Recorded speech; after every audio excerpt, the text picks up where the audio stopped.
Hi everyone, my name is Miss Brianna. I'm a children's librarian at the Community Library of DeWitt in Jamesville, and today I want to do another fun process art project with you. If you're unfamiliar with what process art is, you could check out episode 1 of this video series, and I do a little bit more of an in-depth explanation.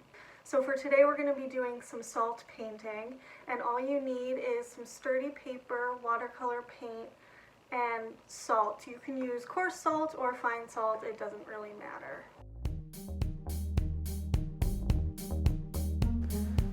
The first thing you'll do is mix your watercolor paint with some water. If you want darker colors, use less water, and if you want lighter colors, use more water.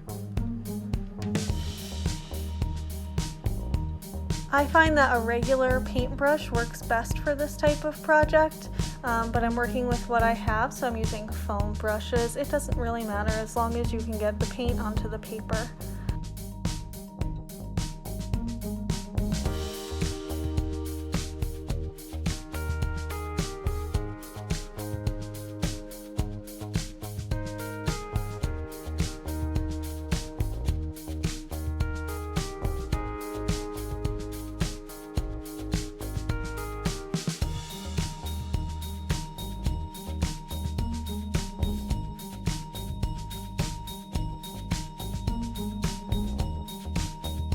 Next, you want to put a really generous amount of salt all over the wet paint.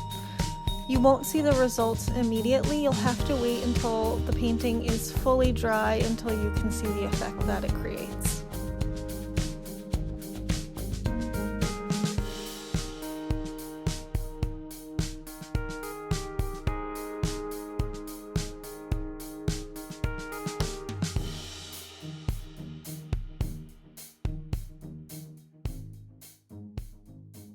This is what the final product looks like.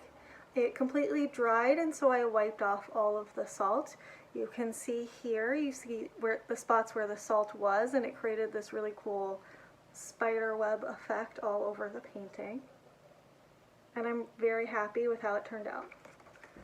So thanks so much for joining us again for some process art. If you do this project at home, please take a picture and share it with us on social media. We would love to see it, and hopefully I'll see you next time.